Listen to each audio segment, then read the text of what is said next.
হঠাৎ হেঁচকি থামছেই না। জানেন কি এর আসল কারণ?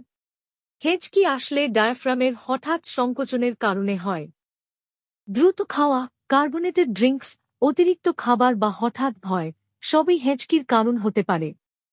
এক চুমুক ঠান্ডা পানি খাওয়া, শ্বাস ধরে রাখা হেঁচকি থামাতে দারুণ কাজ করে। খাবার ধীরে খাওয়া, কোলা সোডা এড়ানো আর অতিরিক্ত মশলাদার খাবার না খেলেই অনেকটা নিয়ন্ত্রণে রাখা যায়। মনে রাখবেন, যদি হেঁচকি ৪৮ ঘন্টার বেশি চলতে থাকে, অবশ্যই ডাক্তার দেখান।